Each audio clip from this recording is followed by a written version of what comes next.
Onivia, League of Legends highlights, powered by ArcaneBet.com. Bet live on esports. Okay, it will be that top lane against Faxi. I don't necessarily know how much I'm expecting out of Faxi on the He's behind them. Wonder has the equalizer. Hyana's going to try and jump away, uses the flash, but here comes the equalizer. The stun used as well. Glacial Fissure and Splyce just absolutely destroy the Roccat bot lane. They're looking for more. Wadid has nowhere to go. That's another kill. Brightstalker does come in and equalizes it 2 for 1. However, in the mid lane, 2 people are ganking onto Betsy as well. Trashy has used his flash. That's what made it so that Splyce could take that. Now we're back into live action. Mickey's in the mid lane, no flash Betsy. Double tap onto Betsy. He uses the barrier, tries to trade onto Senkus, but he flashes away from it. That's a kill.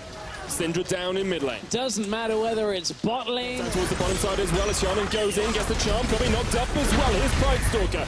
Fate's Call brings her back. Mickey Splyce just disengaged, but here comes Faxi. He's looking for the fray as he jumps in with a Hextech ultimatum, and Mickey is the target. Look at how low he is. The Sonic Wave hits. Here's Betsy as well as Splyce might get routed underneath this tower. Cubby there. Equalizer comes down as Wonder TP's in behind him. It's all on Wonder. Can he turn and burn through this Roccat lineup? He's looking for Faxi, who tries to trade back into him. Wonder overheats. Faxi with the adapter to but here's Trashy to stop it in its tracks. Meanwhile, the rest of Roccat somehow are in the top. That should be the moment that it opens up. Betsy dodges the explosive cast, but can he dodge the culling? Manages to get away from a lot of it. Trashy forced back. The turret's not going to fall. The unleashed power is enough. And Brightstalker comes in as well. Senkus has to flash.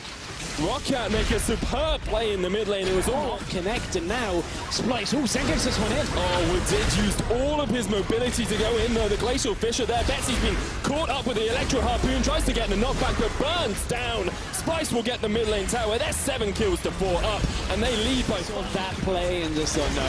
Oh, here comes the equalizer. Roccat looking to try and get the mid lane tower. Here comes the Better as well. Great explosive cast to knock him back. The Brightstalker kicks him away as well. Now Splyce are fighting on 2 different fronts. Brightstalker tries to jump away, but he's not going to be able to escape from Splyce. Faxi jumps the wall. Brightstalker falls. So does Betsy, and Splyce take 2.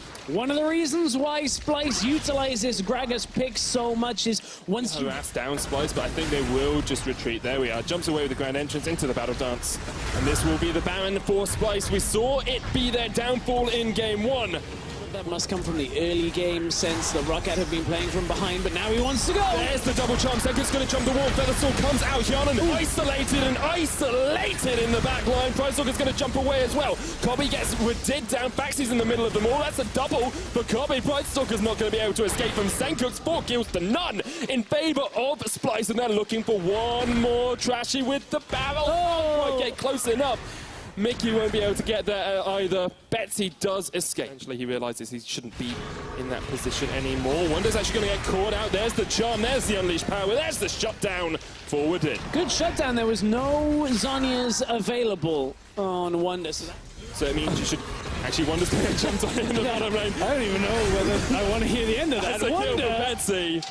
They emptied a huge amount of damage onto him. Betsy's actually caught off towards the top side of this. It isn't anything bad. It's a good little story. We'll get to it after this fight.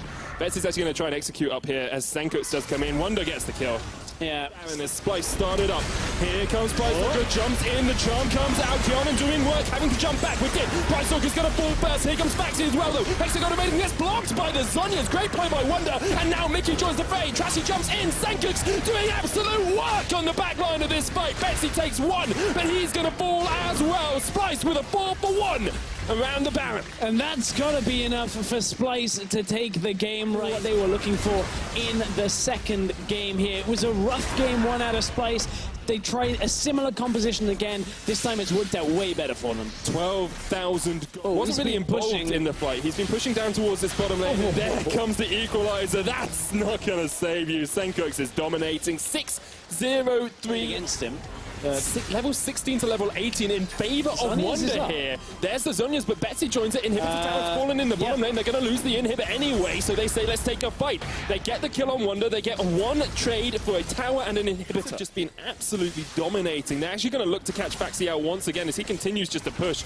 There's Mickey. Gusset Blows blocks him up. That's just a dead Camille. Yeah, that's just an easy pick. Mickey Faxi's down towards the bottom side. All 5 members of Splyce are here. Trashy takes A dark spear to the face. There's the charm on towards Wonder. That's another kill. Rocket with the Featherstorm, perhaps looking for a little bit more here as Faxi's coming up to join the fight.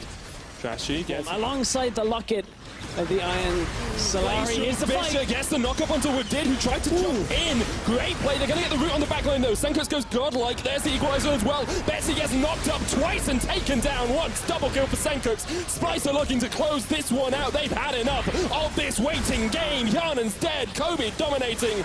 Kobe, not Kobe, he's in the NALCS. They're looking for that mid lane inhibitor tower alongside the inhibitor and perhaps the game. Yeah, it should be the game here with 3 members of Roccat being dead. Baron does spawn, but that doesn't really matter right now. Splice will be able to take down both Nexus towers, take down the Nexus. They're taking us to game number 3. Splice look like they've been able to put all the pieces together in this game. They worked out the combination that works best for them, and they are going to take us to a game 3, 1-on-1 between Roccat and Splice. That was better out of Splice. The early game presence that we saw, their carries were enabled through Senkox, Kobe, and Wonder. A lot better than we saw in the first game of this series. And I think even though it was that departure of style than we've seen from Splice in recent times, it was quite convincing. As soon as Wonder started being able to show up to these